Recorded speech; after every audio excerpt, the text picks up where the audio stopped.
Hello everyone, welcome back to Coker Kitchen. Today we'll be preparing curry katsu. This is the best dish ever. I will break down this video into 4 steps to teach you. If you watch the video to completion, you will definitely gain something from it. First things first, let's shred a purple cabbage. Once you're done shredding, just grab a glass jar and put the cabbage in there for later use. Easy peasy, right? Then add 2 cups or 480 milliliters of vinegar, 1 cup or 240 milliliters of water, 2 tablespoons or 30 grams of granulated sugar, and 1 tablespoon or 14 grams of salt to the pot. Turn up the heat to medium. This ratio might be a bit sour for some. If you prefer your pickled cabbage sweeter, add an extra 100 grams of sugar. Once the vinegar boils completely, add the chopped perilla leaves and cook for 1 minute before removing. Now, while it's still hot, carefully pour the cooked pickle water into a glass jar. Then, use a sealed bag filled with water to press down the leaves and make sure that the purple cabbage is completely submerged. Just let it cool completely and you're done with the first step. Easy, right? First, in a large saucepan, add 1/4 cup, that's 56 grams of unsalted butter, and set it over medium heat. Once the butter has melted, add in 3 sweet onions that have been julienned.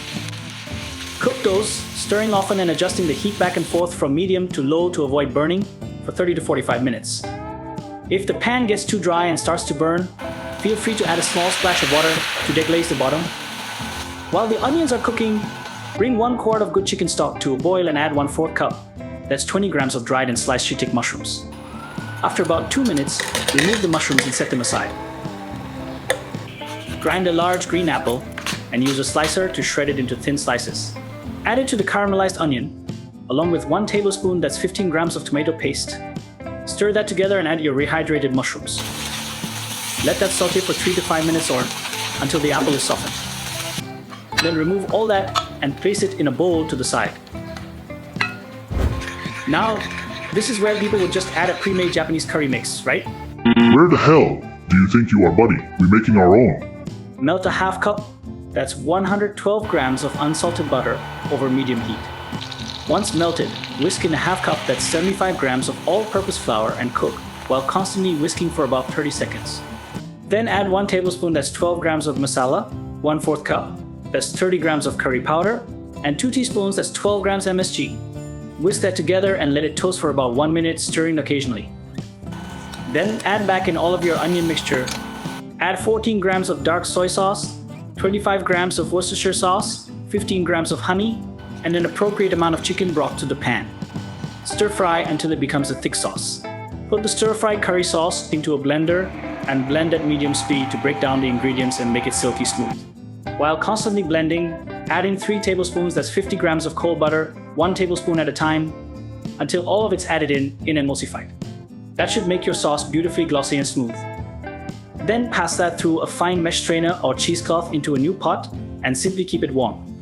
That is one of the most luxurious and delicious Japanese curries that will ever touch your lips. If you did it right, which you did it right. Now, I've touched on rice many times, I'll make this quick. Wash your rice. You are not allowed to make this recipe if you do not wash it. I rinsed it repeatedly 10 times until the poured out rice water was no longer cloudy and white. Pop that into the greatest rice cooker on earth, equal parts water. Close the lid, press the on button, and you'll have perfect rice. It's that easy. No more rice porridge. Please. Refrigerate the fresh pork tenderloin for an hour for easier slicing. Cut off the skin and subcutaneous fat. Then slice the pork into 2 to 3 cm thick chops. Make a few cuts on the muscular part to prevent shrinkage during frying. Score the surface of the pork chops in a crosshatch pattern for easier pounding and better texture when eaten. Use a small pot to pound the pork chops thinly You're gonna think them brothers down. and evenly into a long shape. Spread salt or MSG on both sides and refrigerate to marinate for half a day or overnight. Get your flour, eggs, and breadcrumbs ready. Use a big bowl if you can. It's easier to handle when coating with breadcrumbs. Coat both sides of the pork chops with flour, then dip them in the beaten eggs, making sure they're fully coated. Lay the pork chops flat on top of the breadcrumbs. Don't flip them over. Sprinkle breadcrumbs on top and press down firmly to make sure they're fully coated. Make sure every square inch of the pork chop is coated with panko. We know how I feel about uncoated portions of meat. It's a no good. Heat the oil to 170 degrees Celsius and fry the pork chops until they turn deep yellow with small bubbles. Don't eat them right away. Let them cool down and cook further. Letting them sit for a while will make them crispier and easier to cut. Now we are going to slice it, and on top of that you should listen to this.